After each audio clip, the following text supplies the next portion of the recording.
કે આ બિલની અંદર જે જોગવાઈઓમાં સુધારા કરાયા છે એ બિલ મંજૂર કરાયું એની અંદર 717 જેવા એવા નાના નાના ગુનાઓને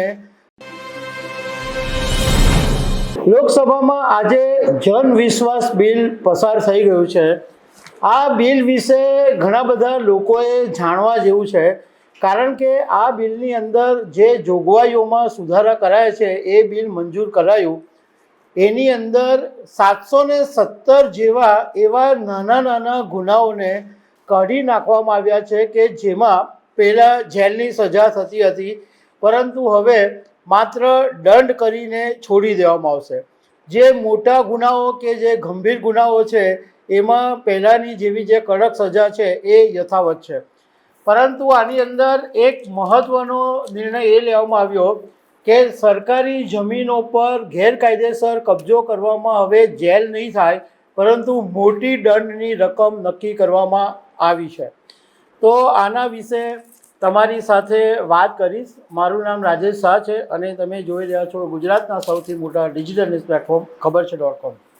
અંગ્રેજોના સમયમાં જે કાયદા બન્યા હતા એ અત્યાર સુધી ચાલતા આવ્યા હતા।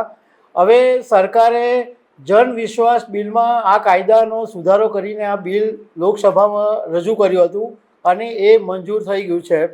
અને આ બિલની અંદર 717 જેવા એવા સુધારા કરવામાં આવ્યા કે જેમાં પહેલાં જેલની સજા થતી હતી, હવે જેલની સજા નહીં થાય, માત્ર દંડ ભરીને છોડી દેવામાં આવશે। હવે સરકારે શું કીધું છે એ પહેલાં હું તમને જણાવી દઉં કે આ બધા જે કાયદાઓ છે, નાના નાના ગુનાઓમાં જેલની સજા નથી થતી, એ વિકસિત દેશોમાં છે જ। સરકાર જેલ શું કામ કરે કે ભાઈ કોઈ બીજી વ્યક્તિ માટે એ વ્યક્તિ કે જે આરોપી હોય એ જોખમરૂપ હોય, નડતરરૂપ હોય, તો એને જેલની સજા કરવામાં આવતી હતી, પરંતુ સરકારે એવું કીધું છે કે અમને જનતા ઉપર વિશ્વાસ છે એટલે જનતા બિલ રજૂ કર્યું। એમાં જે લોકોની નાની નાની ભૂલ થઈ ગઈ હોય તો એને દંડ ભરી અને એને આગળ જવા દેવામાં આવે। તો આનો આશય એવો છે કે લોકોનું જીવન સરળ બનાવવું, કારણ કે કોઈ એક નાનો ગુનો હોય અને એમાં જેલમાં થવાનું થાય તો એમાં પોલીસ વચ્ચે આવે, કોર્ટ વચ્ચે આવે, ઘણી વખત એવી આરોપો લાગે કે પોલીસ એમાં સેટિંગ બી કરે, એમાં ઘણી વખત ગુનામાં કંઈ થાય પણ નહીં, તો આ આખી લાંબી પ્રોસેસમાંથી પ્રજાને બચી જવું પડે, એટલે લોકોનું જીવન સરળ બને, બિઝનેસ કરવો સરળ બને। ઘણીવાર બિઝનેસ કરતા લોકો નાની નાની ભૂલો કરી દેતા હોય છે અને એ ભૂલોને કારણે એમને જેલની સજા થાય છે, તો એમાં પણ આખી પોલીસ પ્રોસેસ, કોર્ટ બધું નીકળી જાય તો બિઝનેસ કરવો પણ સરળ થાય। મહત્ત્વનું એ છે કે આવા બધા જે 717 જેટલા જેલની સજાના કાઢી નાખ્યા તો એને કારણે કોર્ટમાં કેસોનું જે ભારણ છે એ પણ ઘટશે અને લોકો ડર્યા વગર નિયમોનું પાલન કરે એવું વાતાવરણ બનાવવાનો સરકારનો આદેશ છે।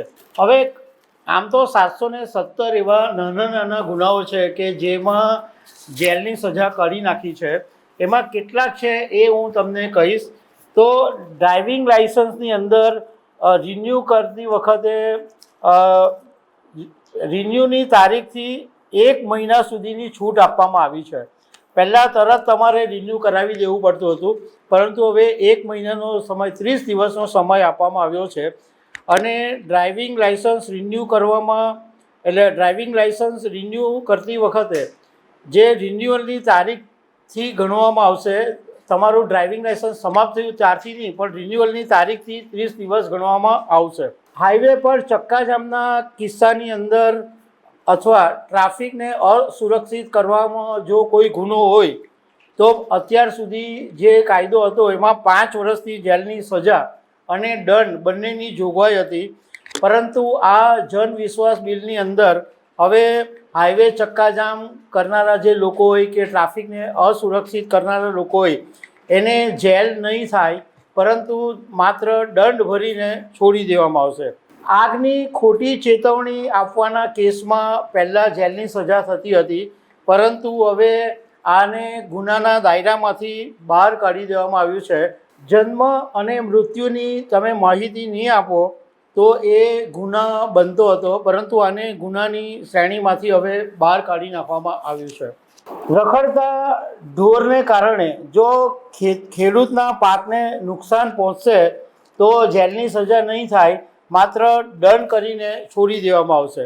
વીજળી અધિનિયમન 2003 મુજબ વીજળી વિભાગના જે આદેશ સૂચનાઓ હોય એનું પાલન નહીં કરવા પર અત્યાર સુધીમાં 3 મહિનાની જેલની સજા અને દંડ થતો હતો, તો એમાં જેલની સજા ખતમ કરી દેવામાં આવી છે અને માત્ર તમારે દંડ ભરવો પડશે. ડ્રગ્સ એન્ડ કોસ્મેટિક્સ એક્ટનું ઉલ્લંઘન કરવા બદલ, એટલે કોસ્મેટિક્સનું વેચાણ અથવા ઉત્પાદન કરવામાં આવતું હોય તો એને એ ગેરકાયદેસર ગણવામાં આવતું હતું અને 1 વર્ષની જેલની સજા અને 20,000નો દંડ કરવામાં આવતો હતો. એને બદલે હવે જેલની સજા 1 વર્ષની જે હતી એ કાઢી નાખવામાં આવી છે અને દંડની રકમ લેવામાં આવશે. બીજું એક છે કે એપ્રેન્ટિસ એક્ટ હેઠળ માહિતી પૂરો પાડવાનો ઇનકાર કરવા અથવા જે તાલીમ લઈ રહેલ કર્મચારી છે એની પાસે ઓવર ટાઈમ કરાવવા માટે એ સજાપાત્ર ગુનો હતો, પરંતુ હવે આ ગુનાની અંદર પહેલી વખત જો ગુનો કરશે તો માત્ર ચેતવણી આપીને છોડી દેવાશે, પરંતુ બીજી વખત ગુનો કરવામાં આવશે તો એમાં દંડની રકમ લેવામાં આવશે. હવે જે સૌથી મહત્ત્વનું છે કે સરકારી જમીન અથવા સરકારી પ્રોપર્ટી ઉપર ગેરકાયદેસર કબજો કરવા બદલ જેલની સજા થતી હતી અને એને બદલે હવે જે લેન્ડ ગ્રેબિંગ આપણે એને કહીએ છીએ તે જમીનમાં ગેરકાયદેસર કબજો કરવા પર હવે પહેલા મહિનામાં મિલકતનું જે લાયસન્સની ફી હોય એનાથી 40 ગણો દંડ આપવો પડશે અને જો એ 40 ગણો દંડ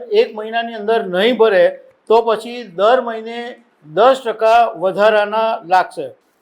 આની અંદર બીજી એક જોગવાઈ એવી છે કે આવા ગુનેગારોને દોષિત ઠેરવવા માટે મેજિસ્ટ્રેટને કેટલીક સત્તા આપવામાં આવી છે કે કાયદા હેઠળની અન્ય કાર્યવાહીને પૂર્વગ્રહ રાખ્યા વિના તાત્કાલિક જમીન કે પ્રોપર્ટી ખાલી કરાવવાનો આદેશ આપવાની મેજિસ્ટ્રેટને સત્તા આપી દેવામાં આવી છે. એટલે સિમ્પલ ભાષામાં તમને સમજાવું કે સરકારી પ્રોપર્ટી અથવા સરકારી જમીન ઉપર ગેરકાયદેસર જેણે કબજો કર્યો હોય એને 40 ગણો લાયસન્સ ફીના 40 ગણો દંડ ભરવાનો અને જમીન તાત્કાલિક ખાલી કરાવી દેવામાં આવશે એવો આ નિયમ આની અંદર આવ્યો છે. આની અંદર મહત્ત્વની વાત એ છે કે સરકાર આને સરળ બનાવવા માગે છે અને ફક્ત નાના ગુનાઓ છે એના માટે જ આ જેલની સજા કાઢી નાખવામાં આવી છે. બાકી જે એકદમ મોટા અને ગંભીર ગુનાઓ છે એની સામે કડક સજા તો રહેવાની જ છે. તો દર્શક મિત્રો, આવા અનેક અપડેટની સાથે અમે તમને મળતા રહીશું. આભાર.